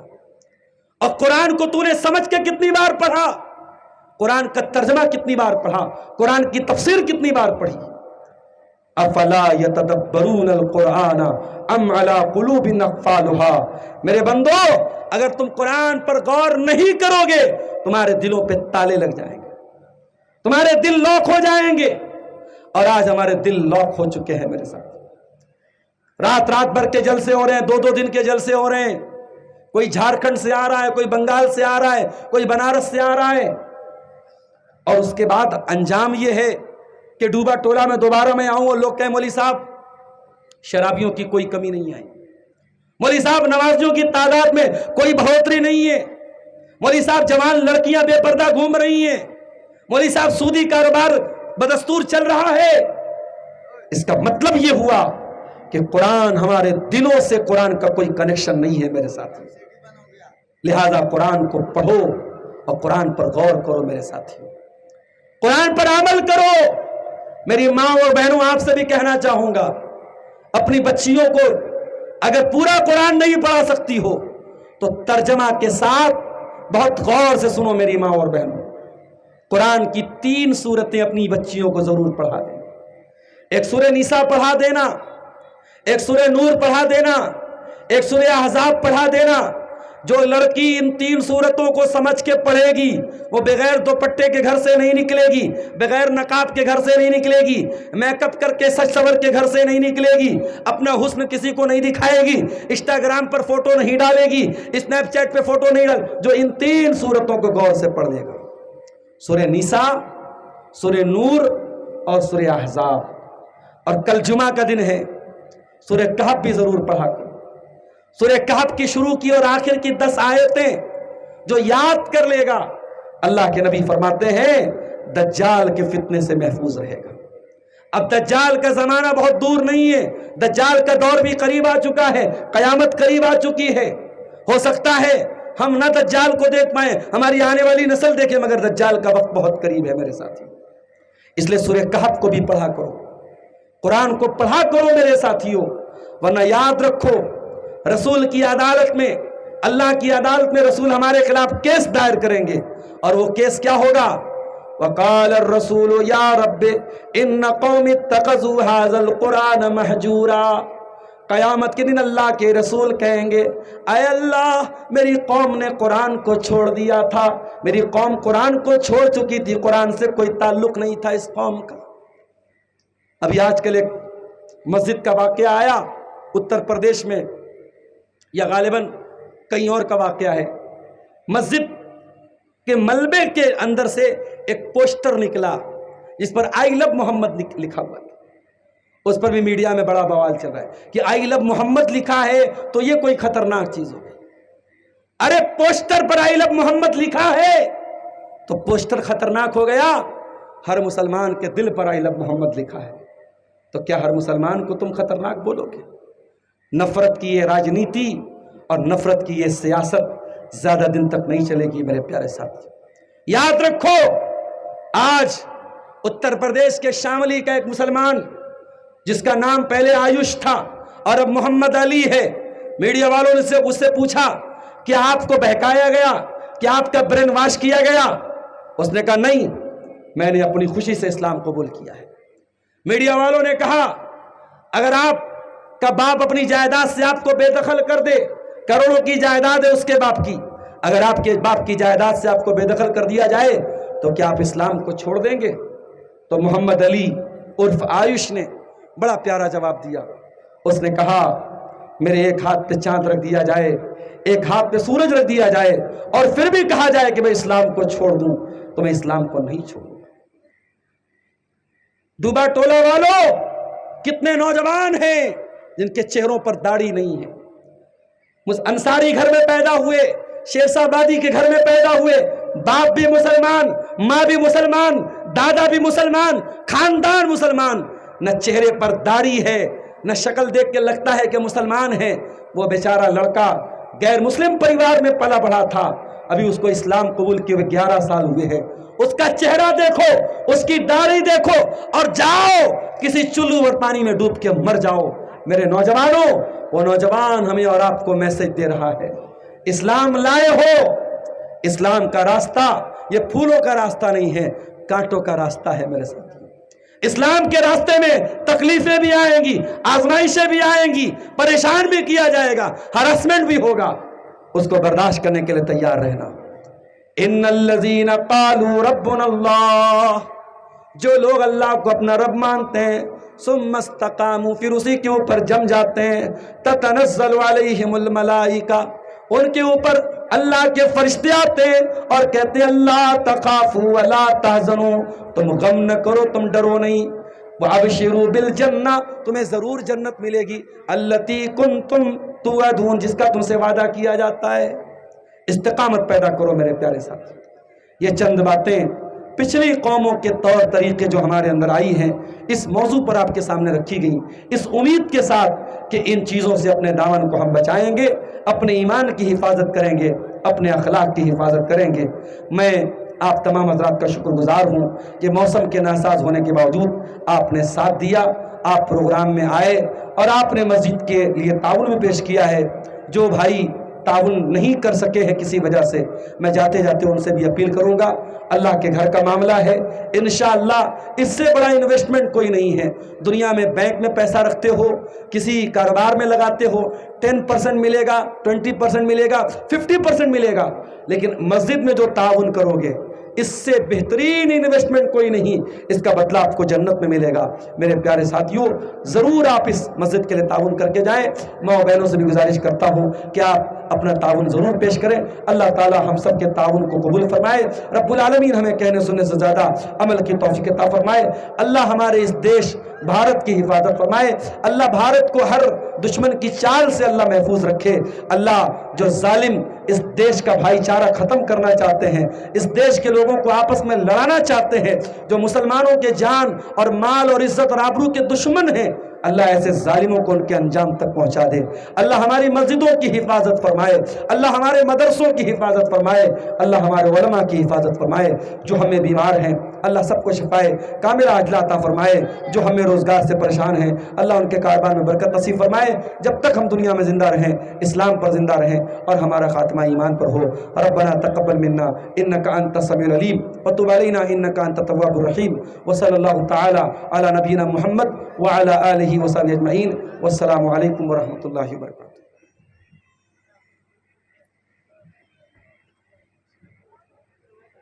الا وانتم مسلمون،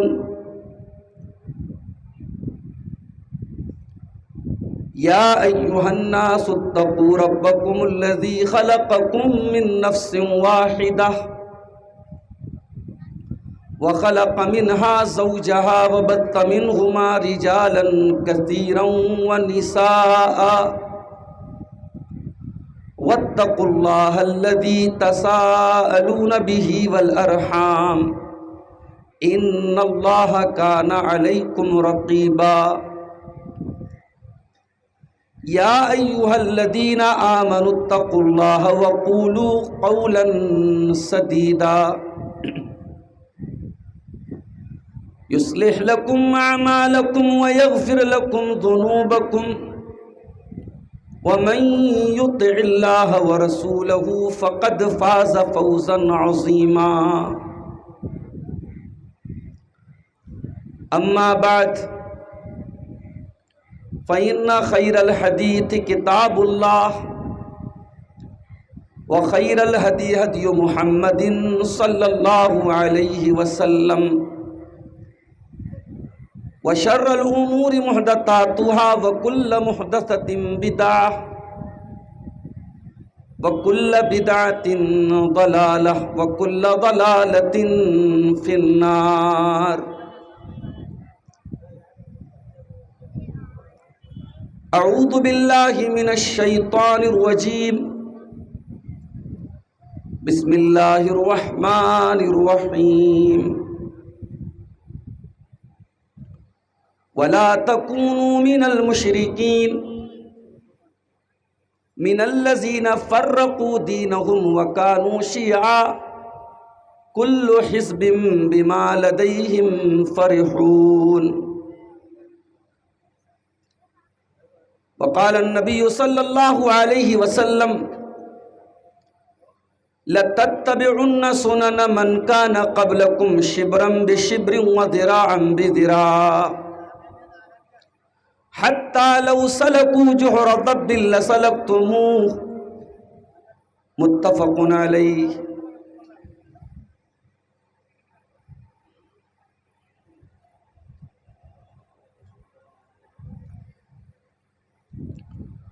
خوف خدا میں اشک بہانا سب کے بس کی بات نہیں، خوف خدا میں اشک بہانا سب کے بس کی بات نہیں، کر کے خطائیں معاف کرانا سب کے بس کی بات نہیں، خوف خدا میں اشک بہانا سب کے بس کی بات نہیں، اپنے صدیقوں سے ہمدردی کوئی بڑا کردار نہیں، اپنے صدیقوں سے ہمدردی کوئی بڑا کردار نہیں، دشمن جاں کو دل سے لگانا سب کے بس کی بات نہیں، خوف خدا میں اشک بہانا سب کے بس کی بات نہیں، بن کے بگڑنا ہنس کے رونا یہ تو اکثر ہوتا ہے، بن کے بگڑنا ہنس کے رونا یہ تو اکثر ہوتا ہے، ٹھوکر کھا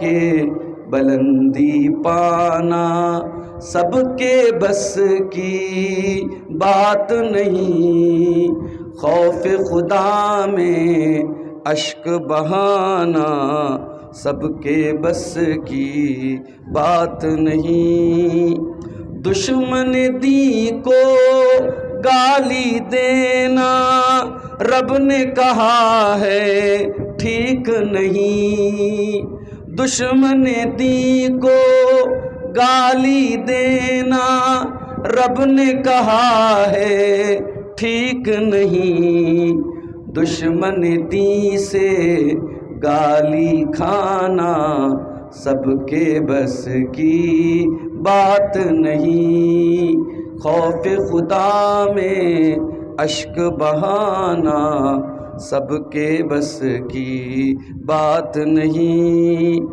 کوثر سے دھتکارا جانا بے شک ثمرے بدعت ہے، کوثر سے دھتکارا جانا بے شک ثمرے بدعت ہے، دست نبی سے کوثر پانا سب کے بس کی بات نہیں، خوف خدا میں اشک بہانا سب کے بس کی بات نہیں، حرص و ہوس میں رب کو بھلانا بے شک نفس کا فتنہ ہے، حرص و ہوس میں رب کو بھلانا بے شک نفس کا فتنہ ہے، صبر و قناعت تقوی پانا سب کے بس کی بات نہیں، خوف خدا میں اشک بہانا سب کے بس کی بات نہیں۔ صدر محترم، علماء کرام،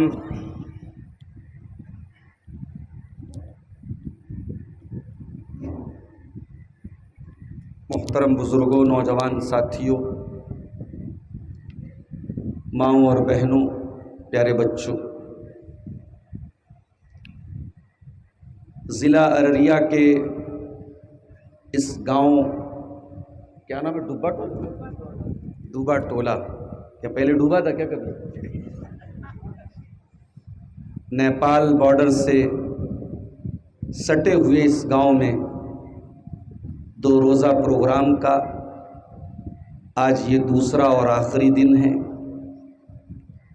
اور جیسا کہ ابھی مفتی سہراب قاسمی صاحب چندہ کر رہے تھے تو اندازہ ہوا کہ آج کا پروگرام یہ مسجد کی تعمیر و توسیع کے لیے منعقد ہوا ہے۔ موسم آج صبح سے بارش والا تھا، بارش کافی ہوئی بھی تھی، اور میں بنارس ہی میں جب تھا اور مجھے یہ معلوم ہوا کہ آپ کے علاقے میں کافی بارش ہوئی ہے، تو جو محترم شیخ زین الدین قاسمی صاحب جن کا سسرال اس گاؤں میں ہے، انہوں نے ہی آج کے اس جلسے کے لیے مجھ سے تاریخ لی تھی۔ میں نے ان کو فون کیا اور پوچھا کہ کیا حالات ہیں، پروگرام ہوگا یا نہیں ہوگا؟ انہوں نے کہا شیخ بالکل ہوگا پروگرام، نوجوانوں نے کہا ہے کہ آپ آئیں، اگر بارش ہو رہی ہوگی تو ہم ہاتھ میں چھاتا لے کے پروگرام سنیں گے، مگر سنیں گے۔ میں نے الحمدللہ کہا بھائی بہت اچھی بات ہے، اگر اتنا جذبہ ہے نوجوانوں میں تو پھر میں بھی ہر حال میں پہنچوں گا، اور تقریباً رات کے 12 بجے میں آپ کے اس گاؤں میں داخل ہوا۔ عام طور سے 1 بجے کے بعد، 1:30 بجے کے بعد جب میں پروگراموں میں پہنچتا ہوں تو بہت سارے پروگراموں میں پبلک کی ایک بڑی تعداد چلی جاتی ہے، لیکن اللہ کا شکر ہے کہ موسم ناساز ہونے کے باوجود میں بھی راستے سے گاڑی سے آیا ہوں، اور میں نے دیکھا کافی خراب راستہ ہو چکا ہے بارش کی وجہ سے، اور اسی راستے میں لوگ پیدل چل کے آئے ہیں پروگرام میں، مرد حضرات بھی آئے ہیں، خواتین بھی آئی ہیں۔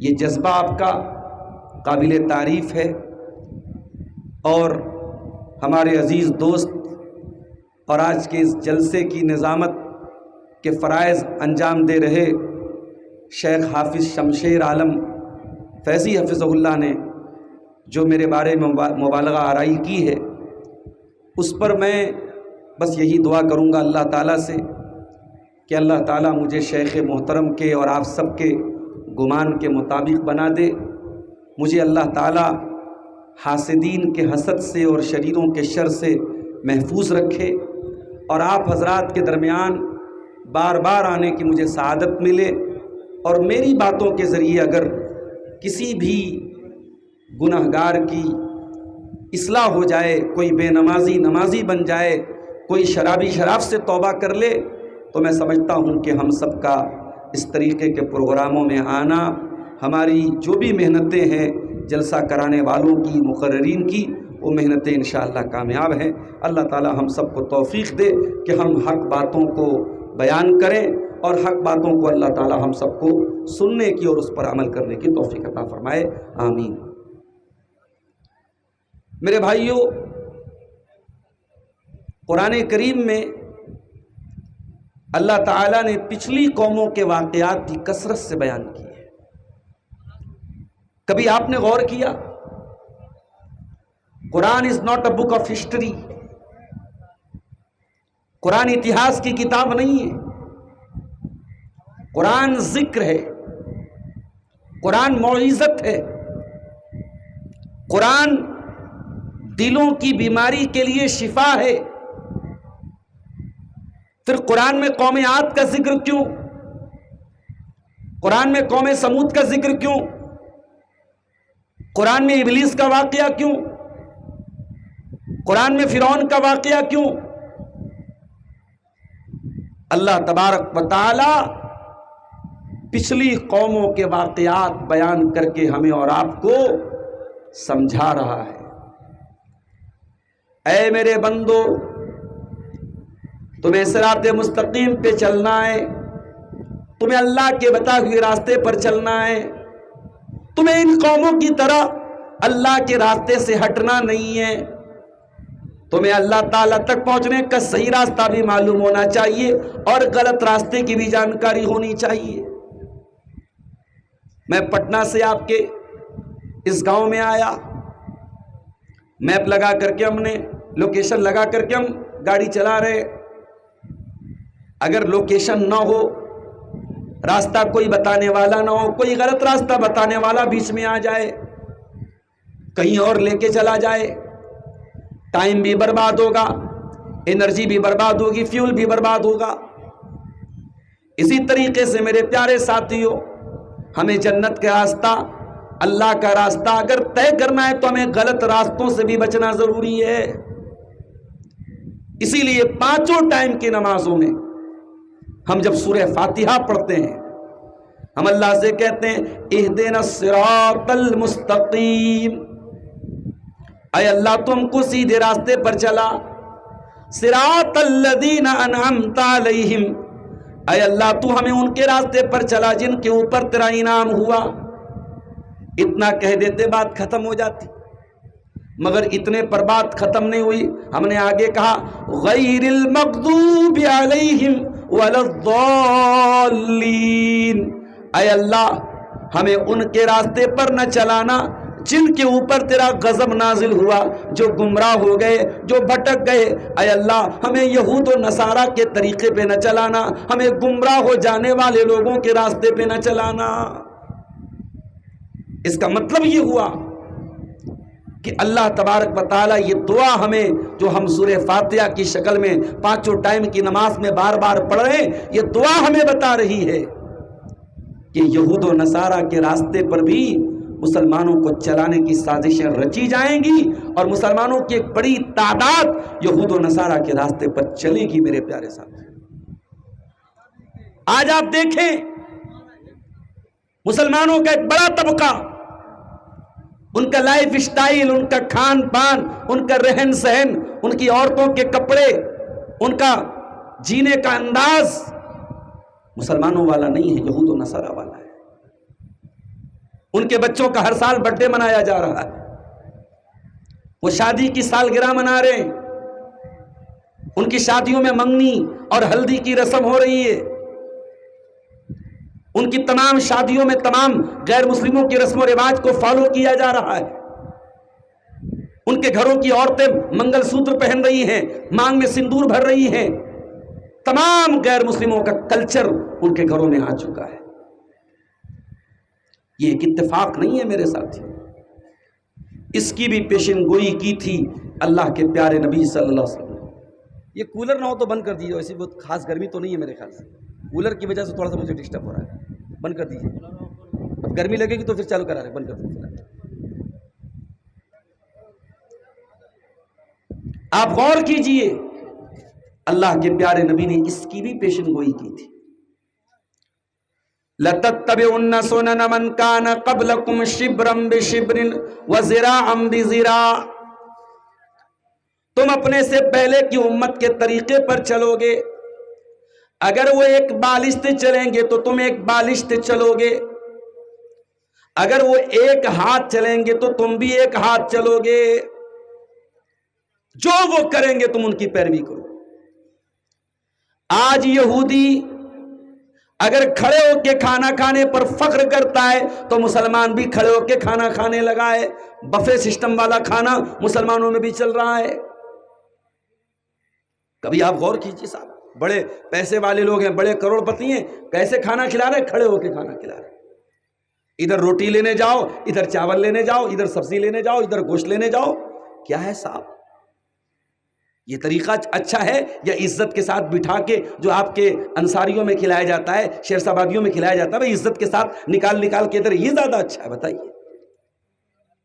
آپ غور کیجئے، آج دوسری قوموں کی نقل کرنے میں مسلمان اتنا اندھا ہو چکا ہے، وہ یہ بھی نہیں سوچتا اس کا فائدہ کیا ہے۔ اب گھروں میں لیٹرین جو ہے کموڈ سسٹم، میں کموڈ سسٹم کو غلط نہیں کہتا ہوں، بھئی کسی کی کمر میں مجبوری ہے، کوئی بیماری ہے، وہ کموڈ سسٹم کا ٹوائلٹ اپنے گھر میں بنا کے رکھا ہے، کوئی حرج کی بات نہیں ہے، مگر اب یہ پورے تمام ہوٹلوں میں اور ہر جگہ گھروں میں یہی کموڈ لگایا جا رہا ہے۔ اب ظاہر سی بات ہے کہ ہمارا جو انڈین اسٹائل کا باتھ روم ہے اس میں جو صفائی اور ستھرائی کا اہتمام ہوتا ہے وہ کموڈ میں نہیں سمجھ میں آتا ہے۔ لیکن لوگ صاحب ہم پڑھے لکھے لوگ ہیں، بڑے لوگ ہیں، ہمارے گھر میں تو کموڈ رہے گا۔ آپ غور کیجئے، اللہ کے رسول کہہ رہے ہیں تو اپنے سے پہلے کی امت کے طریقے پر چلو گے۔ اگر وہ ایک بتا چلیں گے تو تم ایک بتا چلو گے، اگر وہ ایک ہاتھ چلیں گے تو تم ایک ہاتھ چلو گے۔ حتی لو سلکوا جحر ذب، اگر وہ کسی جانور کے گوہ کے بل میں چلے جائیں گے۔ صحرا میں ایک چھپکلی ہوتی ہے، صحرا کی چھپکلی اس کو بولتے ہیں، اس کا نام ہے گوہ۔ چھپکلی کے جیسا ایک جانور ہوتا ہے، وہ کہیں پر بھی اپنا بل بنا لیتا ہے۔ اور عربی کی کہاوت ہے، اگر کوئی بہت بے ڈھنگا کام کرتا ہے تو کہتے ہیں گوہ کے بل میں چلا گیا۔ اللہ کے نبی فرماتے حتی لو سلکوا جحر ذب، اگر یہود و نصارہ گوہ کے بل میں چلے جائیں گے تو تم بھی گوہ کے بل میں چلے جاؤ گے۔ بڑی عجیب بات ہے، مسلمان لڑکی گھر سے نقاب میں نکلتی ہے، کالج میں جا کے نقاب نکال کے پرس میں ڈال لیتی ہے، ٹرین پہ جا کے نقاب اتار کے پرس میں ڈال لیتی ہے۔ مسلمان لڑکی جو گھر میں مکمل پردے کے ساتھ رہتی ہے، وہ ٹرین اور فلائٹ میں جانے کے بعد، وہ کالج اور یونیورسٹی میں جانے کے بعد پردہ نکال دیتی ہے، گویا وہ دنیا کو یہ میسج دے رہی ہے یہ پردہ میرے لیے بہت بڑی مصیبت ہے، بہت بڑی مصیبت ہے، اور میں اس مصیبت سے، اس قید خانے سے اپنے آپ کو آزاد کر رہی ہوں۔ اس کا مطلب کہ وہ لڑکی بھی، وہ عورت بھی ان یہود و نصارہ کی فاحشہ اور بدچلن عورتوں کے طریقے پر چلنا چاہتی ہے، جن کے یہاں نہ کوئی پردہ ہے، نہ شرم ہے، نہ حیا ہے۔ تو آج کی میری تقریر کا عنوان یہی ہے میرے ساتھی، وہ کون سی چیزیں ہیں جو یہود و نصارہ کے اندر تھیں، جو پچھلی قوموں کے اندر تھیں، اور وہ غلط چیزیں آج مسلمانوں کے اندر داخل ہو چکی ہیں۔ وہی کچھ چیزیں میں بیان کروں گا انشاءاللہ آپ کے سامنے۔ قرآن اٹھائیے، پچھلی قوموں کی سب سے بڑی برائی کیا تھی؟ وہ اللہ کے ساتھ شرک کیا کرتے تھے۔ جتنے نبی دنیا میں آئے ان نبیوں نے اپنی قوموں کو سب سے پہلے توحید کی دعوت دی اور شرک سے منع کیا۔ وَلَقَدْ بَعَثْنَا فِي كُلِّ أُمَّةٍ رَسُولًا أَنِ اعْبُدُوا اللَّهَ وَاجْتَنِبُوا الطَّاغُوتَ، ہر امت میں، ہر قوم میں، ہر سماج میں، ہر کمیونٹی میں ہم نے ایک نبی بھیجا اور یہ پیغام دے کر کے بھیجا، ایک اللہ کی عبادت کرو اور طاغوت سے بچو۔ ایک صاحب آج کل بڑے ٹی وی پر بہت زیادہ آ رہے، فیض خان صاحب، اپنے آپ کو مسلمان کہتے ہیں اور ٹی وی ڈیبیٹ پر بیٹھ کر کے مسلمانوں کا پچ رکھتے ہیں۔ ابھی ان کا ایک ویڈیو میں نے دیکھا، انہوں نے کہا ہمارے یہاں لا الہ الا اللہ کہا گیا ہے، اللہ کے سوا کوئی پوجا کے لائق نہیں۔ کہتے بھئی اللہ کو انگریزی میں گاڈ کہتے ہیں، فارسی میں خدا کہتے ہیں، ہمارے بھارت میں رام کہتے ہیں، کرشن کہتے ہیں، بھگوان کہتے ہیں، ایشور کہتے ہیں، لہٰذا اگر رام کی بھی پوجا ہو رہی ہے، کرشن کی بھی پوجا ہو رہی ہے تو اللہ ہی کی پوجا ہو رہی ہے۔ اب ایسا آدمی جو توحید کا مطلب نہیں جانتا، جو لا الہ الا اللہ کا مطلب نہیں جانتا، وہ ٹی وی پر بیٹھ کر کے لوگوں کو کیا بتا رہا ہے کہ لا الہ الا اللہ کا مطلب یہ ہے کہ آپ کسی کی بھی پوجا کرو، کسی کی بھی عبادت کرو، آپ اللہ کی عبادت کرتے ہیں۔ ہم کہنا چاہیں گے فیض خان صاحب، اگر آپ کو یہی فرق آج تک نہیں سمجھ میں آیا کہ اللہ کی عبادت میں اور غیر اللہ کی عبادت میں کوئی انتر نہیں ہے، کوئی فرق نہیں ہے، تو اس کا مطلب کہ آپ نے کبھی اسلام کو پڑھا ہی نہیں، کبھی قرآن کو پڑھا ہی نہیں ہے۔ اور اگر جان بوجھ کر کے آپ اسلام اور شرک کو ملانے کی کوشش کر رہے ہیں تو کان کھول کے سن لیجئے، دو رنگی چھوڑ یک رنگ ہو جا، سراسر موم ہو یا سنگ ہو جا۔ آج میڈیا میں ایسے بہت سارے مسلمان مرد بھی آپ کو مل جائیں گے، عورتیں بھی مل جائیں گی جن کا نام مسلمانوں والا ہے، لیکن ان کی زبان سے مسلمانوں کے لیے صرف گالیاں ہی گالیاں نکلتی ہیں۔ وہ رات دن سوشل میڈیا پر بیٹھ کے مسلمانوں کو گالیاں دیتے ہیں، وہ ہر معاملے میں اسلام کے دشمنوں کا سپورٹ کرتے ہیں، وہ مسلمانوں کے دشمنوں کا سپورٹ کرتے ہیں۔ ایسے لوگ میرے پیارے ساتھیوں ہر دور میں مسلمانوں کی تاریخ میں رہے، ایسے غدار لوگ، ایسے منافق لوگ ہر دور میں رہے ہیں۔ شرک اور توحید کبھی ایک نہیں ہو سکتا ہے میرے ساتھ۔ مسلمان اللہ کی عبادت کرتا ہے۔ اور یہ بھی کان کھول کے سن لو، اللہ کا کوئی ترجمہ نہیں ہے۔ ٹھیک ہے ہم ایشور کہہ دیتے ہیں، خدا کہہ دیتے ہیں، مگر ہم اللہ جس کو کہتے ہیں اللہ کا کوئی انواد نہیں ہے، اللہ کا کوئی ٹرانسلیشن نہیں ہے۔ بلکہ اس لیے بہت سارے علماء کہتے ہیں کہ اللہ کو خدا نہیں کہنا چاہیے۔ خدا فارسی کا لفظ ہے، اللہ کو گاڈ بھی نہیں کہنا چاہیے۔ گاڈ انگلش کا لفظ ہے، اور انگلش میں گاڈ کا پلورل بھی آتا ہے، گاڈس بھی بولتے ہیں۔ انگلش میں گاڈ کی مؤنث بھی آتی ہے، گاڈس بھی بولتے ہیں۔ دیوی جو دیوی ہوتی ہے اس کو گاڈس بولتے ہیں، جو دیوتا ہوتا ہے اس کو گاڈ بولتے ہیں۔ ہم جس اللہ کو مانتے ہیں اس کا کوئی فیمیل نہیں ہے، اس کا کوئی بیٹا نہیں ہے۔ قل هو اللہ احد اللہ الصمد لم یلد ولم یولد ولم یکن لہ کفوا احد۔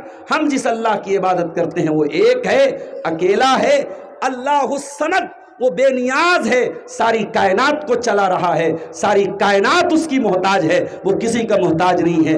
لم یلد، اس کا کوئی بیٹا نہیں ہے، ولم یولد، اور وہ کسی کا بیٹا نہیں ہے، ولم یکن لہ کفوا احد، اور کوئی اس کے برابر نہیں۔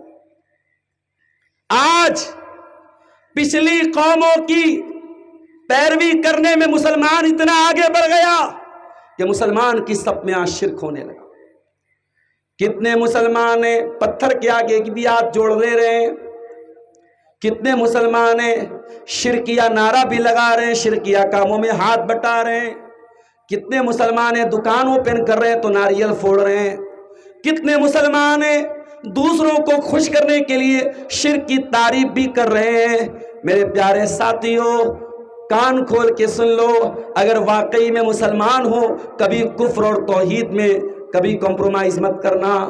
کان کھول کے سن لو، اللہ 1400 سال پہلے قرآن کی آیت نازل کر چکا ہے، قل یا ایھا الکافرون لا اعبد ما تعبدون ولا انتم عابدون ما اعبد ولا انا عابد ما عبدتم۔ اے نبی آپ اعلان کر دیجئے، اے کفر کرنے والو، اے انکار کرنے والو، جس کی تم عبادت کرتے ہو اس کی میں عبادت نہیں کرتا، اور جس کی میں عبادت کرتا ہوں اس کی تم نہیں کر سکتے۔ لکم دینکم ولی دین، تم اپنے دین پر چلو، ہم اپنے دین پر چلیں گے۔ ہم تمہیں خوش کرنے کے لیے تمہارا دین سویکار نہیں کر سکتے، تمہارا مذہب قبول نہیں کر سکتے۔